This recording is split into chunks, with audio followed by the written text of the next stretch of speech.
and welcome to a brand new episode of Business PNG. Now, recently, the Oxford Business Group hosted a panel discussion between stakeholders from the public and private sector discussing the benefits of cooperation between both sectors during this challenging economic times.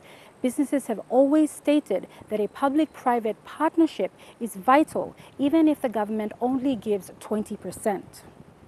So what is being done on a government level to really capitalise on this opportunity in terms of perhaps diversifying investment flows, strengthening trading relationships with different APEC members? Patrick, when I started my career about 15 years ago, having to do the rounds and trying to raise awareness on Papua New Guinea, trying to raise money for Papua New Guinea, trying to raise interest in, back then it was in the state-owned enterprises, utilities, infrastructure sector in Papua New Guinea, you'd have a standard spiel. You have to tell them where you were. You'd have to explain that we are the people of Papua New Guinea. We are 7 million people that occupy the eastern half of the island of New Guinea. Our claim to fame is that 7 million people speak a quarter of the world's languages. Move up, 7 to 10 years, and now you walk into any boardroom in the world and you say, we're from Papua New Guinea. They said, oh yes, PNG, LNG. So we understand that.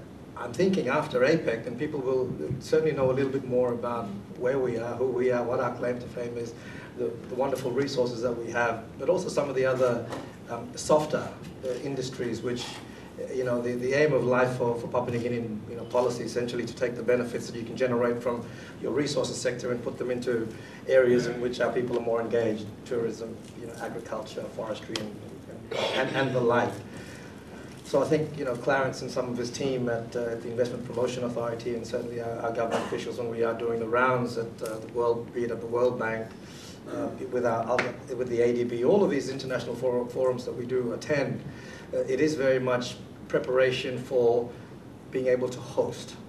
And I think that's the thing. The aim is to try and position some of our challenges and some of our opportunities, and then, like one of the cash calls for one of our provinces over here, the Gulf province, we asked them to come and have a look. Clarence, is the IPA doing anything specifically to capitalise on this opportunity in terms of new incentives or new outreach programs to APEC countries? I think in terms of incentives, it's something that will take a little bit more time to discuss, and from the incentives perspective, Secretary Vela is here, we will need to discuss a bit more. But let me draw you more specifically into what the IPA is doing. From the Investment Promotion Authority perspective, we run two subcommittees under the APEC, and that is to do with the Intellectual Properties Experts Group and the Investment Experts Group. We intend to introduce a couple of ideas whilst we chair those and especially the Investment Experts Group. One of those that we take lead on is the inclusive business, trying to look at the value chains and the supply chains and see how, in the midst of the difficulties we have in terms of infrastructure connectivity, I think we need to explore opportunities of digitization into how people in the bush can then join the market in terms of accessing those markets and bring products to market. Specifically, in terms of what we're trying to do here for our small SMEs, I think we have to be frank about it now. We've hit home. Tourism is one that comes right at the forefront. We'll be, as Larry said, 2,400 people visiting Senior Officials Meeting number 1. They are potential tourists. So what we're doing at the IPA with other agencies such as the Tourism Promotion Authority is we're planning in the course of the 2 weeks to the 3 weeks meetings, we intend to provide an avenue where our small SMEs can bring in their local products in terms of handicrafts to come and portray and show the visiting delegates. I think there is a direct activity that will impact on the small people. So it provides us opportunity. This may be small as it may be, but I think it provides a direct benefit that our small SMEs can then tap into these opportunities. And of course, as we progress to the next meeting in June, July, and then up to August, leading up to the leaders in November, there is great opportunity to display a lot more of this for our small people. As well as that, I think the opportunities exist in the provinces where APEC meetings will be taken to. And the challenge is for us to again organize the people in those local communities. Jonathan, I mean, we're talking about SMEs, but also larger corporations here. Do you think there's a good understanding of the opportunities that APEC offers to PNG businesses to broaden the cross-border trading relationships, access regional value chains? Yeah. Look, I think the question is probably more relevant to the audience to answer. They're probably the best barometer for it. But look, 12 months ago, we asked business community this very question.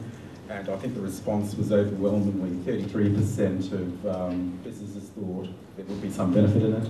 40% indicated that they couldn't see the benefit yet, and 19% were very clear that there was not going to be any benefit whatsoever. As we look 12 months on, I don't think the dial has changed that significantly, and so the challenge for us is. To ensure that APEC is happening, and so how do we maximise the benefit from that? What I will say is that I don't believe businesses really fully understand the full potential of APEC. That, as Diary sort of prefaced, APEC is a 12-month event. Yeah. It's not just the summit in November, so there is quite a lot of opportunity for dialogue between now and November. So getting things on the table in some of the ministerial meetings, some of the sectoral meetings that will happen right across a number of sectors. So there are quite a number of events over the next 9 months. The summit will see 21 leaders and leaders representatives come to PNG, along with 1,000 other CEOs and business leaders across the region. And so I don't think PNG sees that sort of, or has that sort of platform often. And so it's really up to us to see how we can leverage that opportunity. And by leveraging, I mean, connecting, making networks, getting things on the table in terms of trade and bilateral discussions. And I really think it's really up to us to think about more deeply and more broadly how we're actually going to benefit from APEC 2018. When we look back at the success or the host countries and what they've achieved over the past several years, PwC has been involved in the sort of the APEC organisation for the last 9 years. And when we look back at some of the outcomes, we've seen, for example, in the Philippines, during the course of the 12 months, Philippines, when they hosted APEC, were able to lock in 12 commercial agreements. More recently in Vietnam, and I went to the Da Nang meeting, I was really impressed with the collaboration that was involved, the networking that happened. And following Da Nang, I think Vietnam was able to lock in $12 billion worth of commercial agreements, mainly between China and the US. But that to me speaks volumes in terms of the potential benefit of APEC. I'm Leanne Jurari in Lorengau, and you're watching Business PNG.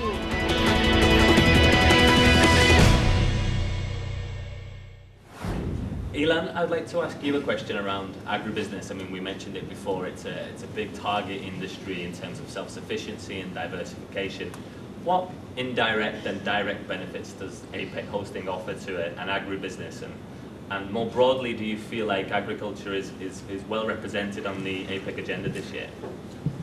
For us, this is easy. I mean, when you have an event in town, our sales peak. That's as simple as that. So, we saw it during the Pacific Games, the FIFA Under 18, and other events, and we expect to see the same during APEC. The indirect benefit is that we may be able to showcase, what we do with the projects around Mosby, and that may attract additional investment into the sector. We haven't engaged directly in showcasing. We haven't put anything on the agenda. We'll have to work with the government agencies to see if we can be engaged in that. Okay. And Wapu, maybe a question on the energy resource sector as well. Obviously, APEC has some of the largest LNG consumers in the world amongst its members. LNG project here supplies China and Taiwan directly. What additional opportunities does APEC offer you in the energy sector in terms of broadening relationships, especially with the third train in the pipeline? And again, I mean, in terms of the agenda for APEC this year, how are you seeing energy issues represented? I think from the energy front, like Terry was saying, PNG is now known for exporting LNG. We've joined the club.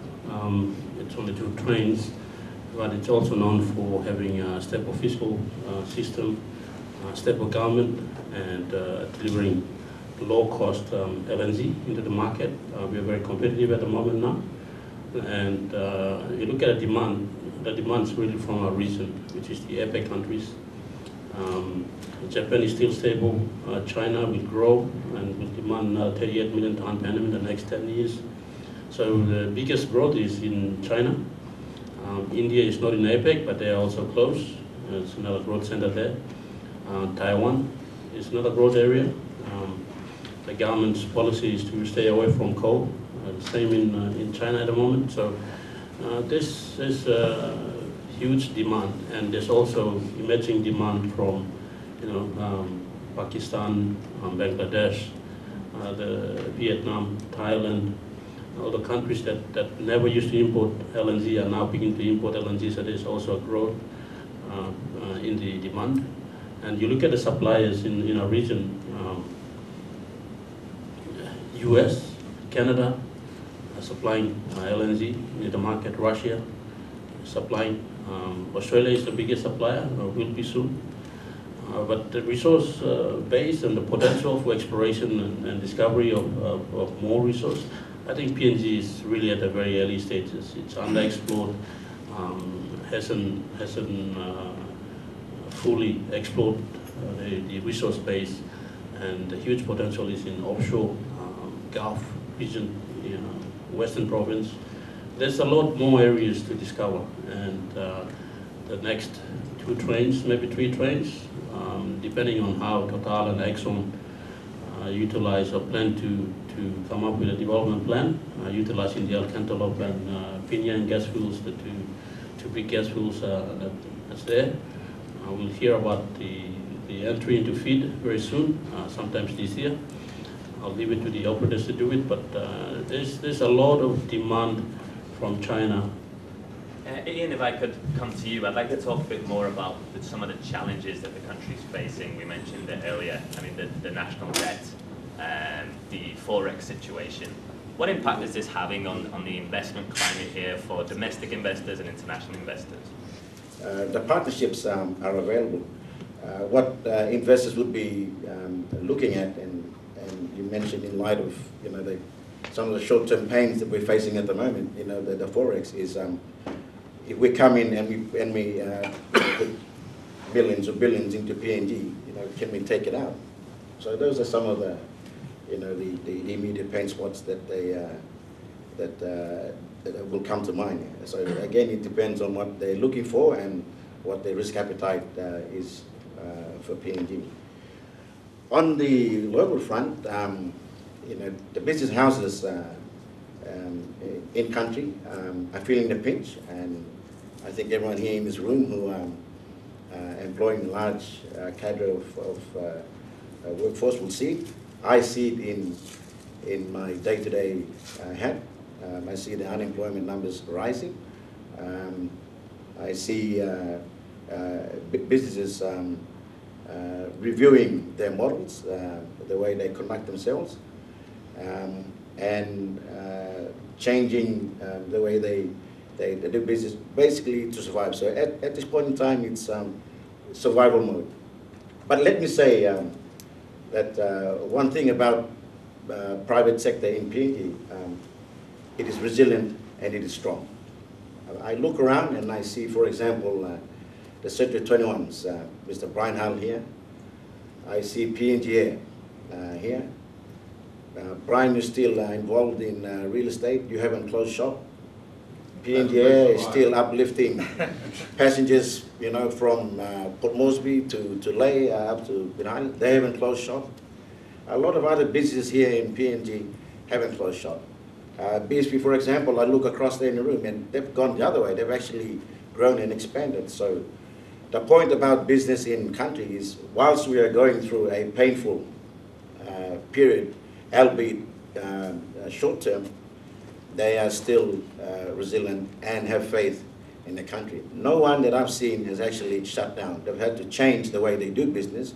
They've had to make some short-term additions, as in, you know, employment is always the first casualty, but no one has actually shut shop. So, you know, it's not all doom and gloom.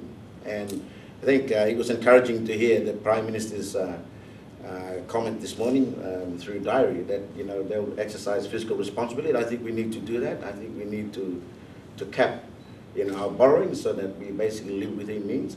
But it's also an opportunity for us to innovate and look at things that we can do in country, that can keep our economy going. So, you know, we talk about the oil and gas and the energy space being and the extractive industries, but they, in the long run, will run out. We need to be looking at the more sustainable sectors of our country. Agriculture, for example, tourism, fisheries, those sectors that will cover a large segment of our population. That's where 80% of our people are. And when we're talking about projects, when we're talking about economic activity, we should always have the large portion of our people in mind so that they become a useful member of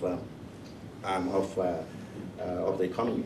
If I could share some statistics on the supernation front, less than 10% of our population, if we say our population is 7-8 million people, less than 10% they're actually contributing meaningfully, meaning they're earning some form of income and they're part of the formal financial sector space, and they're putting aside some money. But what does that tell? What does that tell us, those of us that are in decision-making positions, that are policymakers? 90% of our people are actually not covered in the formal financial sector system. But it's that 10% that are looking after the rest of the country. So what we need to be doing is to be expanding inclusion so that the more important assets of this country, it's not the oil and it's not the gas, it's our people. So we need to be including the rest of the population into some activity that will improve the quality of living. So not all doom and gloom. Yes, there are pains, yes, there are challenges, but you know, with the resilience that's been displayed so far, you know, I think there's you know, some light at the end of the tunnel. I'm Leanne Girari in Manila, and you're watching Business PNG.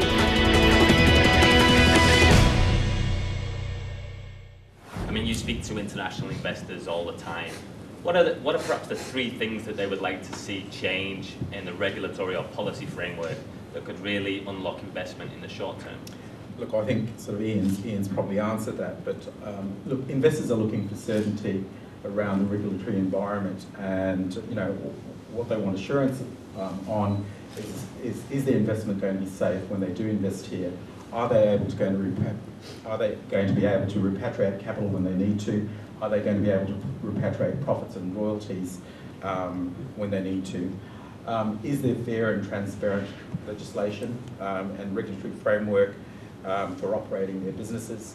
You know, and this includes clarity on the government's policies and the government's attitude to foreign investment. Over the last 5 years, we have seen sort of inconsistencies around this, and those inconsistencies, you know, cause uncertainty in the minds of businesses. So certainty around the regulatory framework is one. The next thing that we're seeing is sovereign risk. So when we talk to potential investors into the country, to try to really understand what they mean by sovereign risk, the things that come to mind are corruption, so getting ahead of corruption,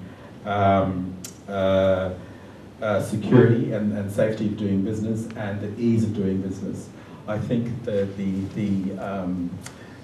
so those are sort of the key things that I don't think we've fully addressed, and if you're looking for high-grade investment into the country or high-grade investors, that's an area that certainly needs a lot of work.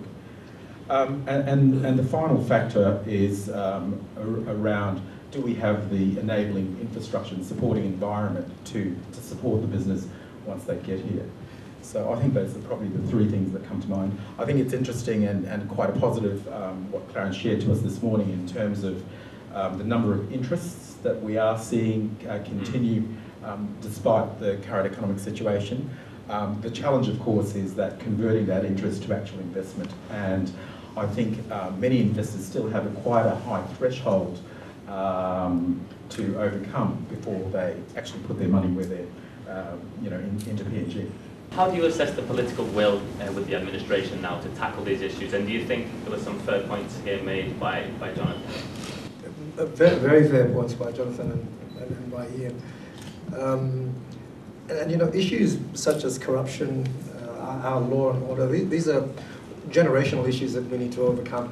They're not going to be fixed in a day.